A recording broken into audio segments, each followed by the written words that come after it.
Assalamu alaikum, my YouTube family. How are you? Hope so. You are doing well. Again, I'm here with an exciting lecture about second language acquisition. So today we will discuss about interaction.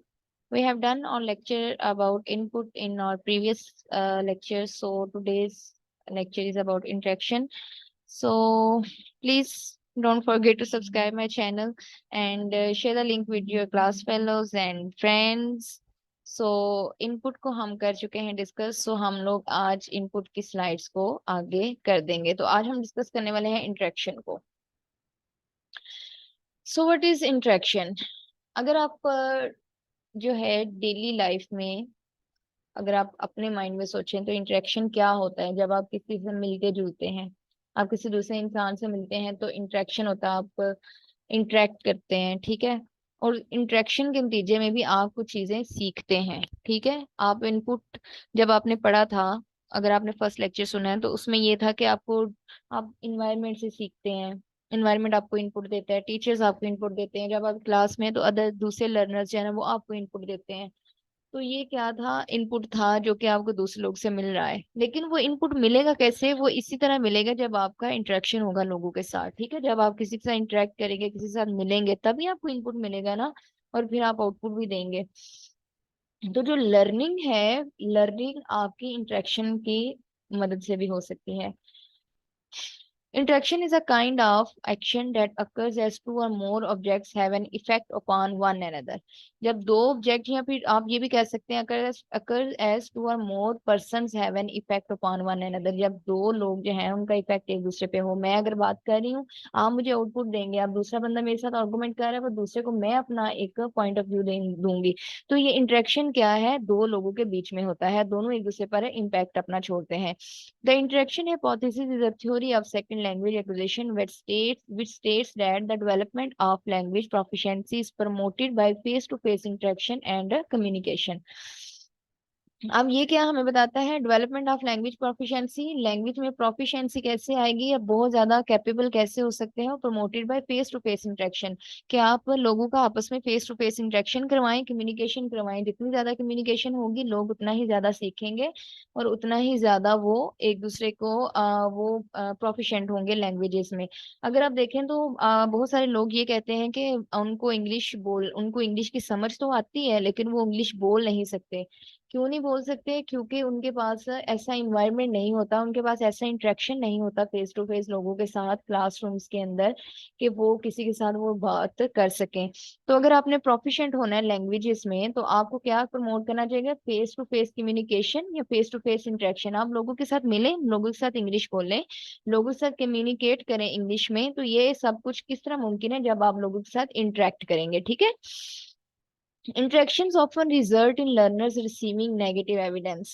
That is, if learners say something that their partner do not understand, after negotiation, the interpreters यानी partner may model the correct language form. अब ये क्या है? Evidence, negative evidence, यानी कि एक बच्चा जो है, अगर दो स्टूडेंट्स आपस में बात कर रहे हैं तो एक जो है कोई बात करता है लेकिन उसको समझ नहीं आती।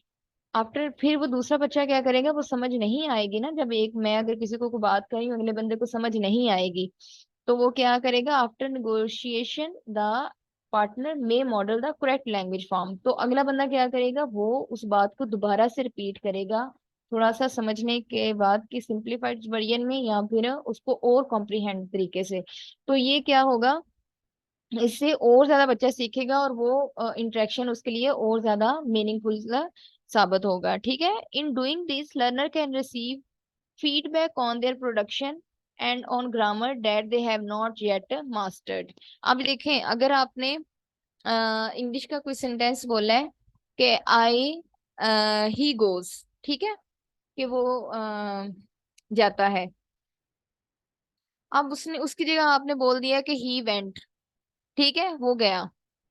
लेकिन अब यहाँ पे क्या है? यहाँ पे ग्रामर की मिस्टेक है। अब उसने कहा कि वो गया, ही गोज, ही वेंट, या वो जाता है।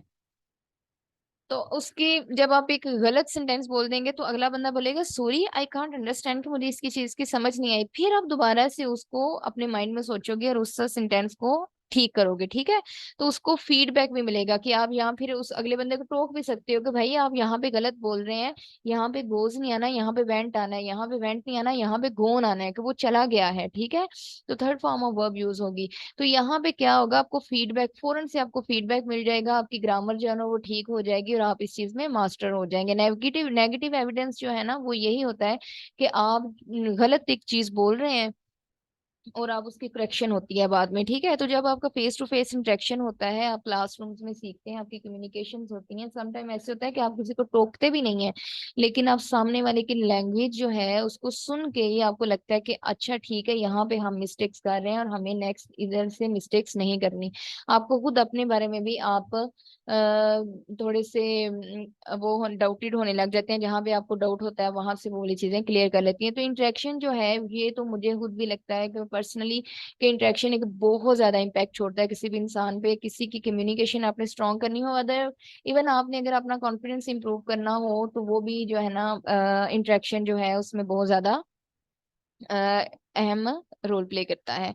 एग्जाम्पल ऑफ इंट्रैक्शन देख लेते हैं। One of the participant in a conversation will say something that the other does not understand.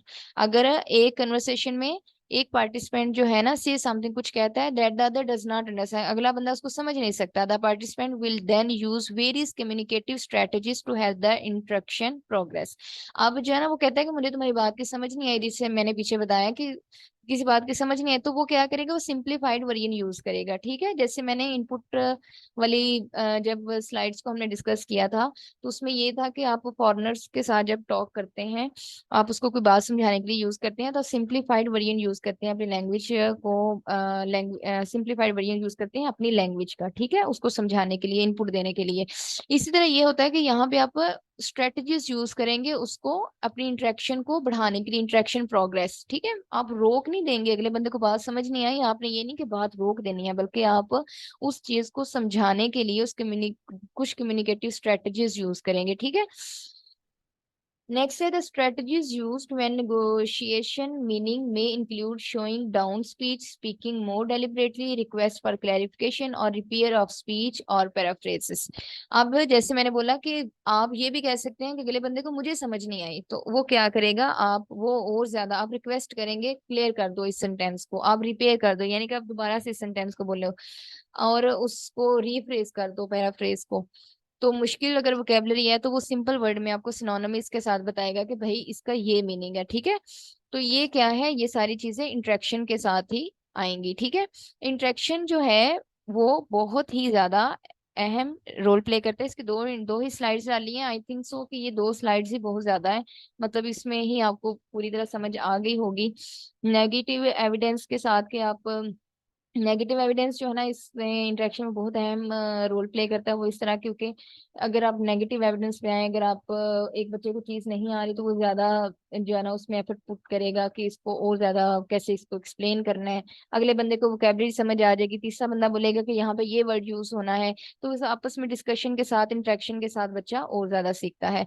सो ये था आज का लेक्चर इंटरेक्शन के बारे में। होप सो आपको इस लेक्चर की समझ आ गई होगी। अपना बहुत सारा ख्याल रखिएगा, चैनल को सब्सक्राइब करना मत भूलिए, अपनी दुआओं में याद रखिए। अल्लाह हाफिज।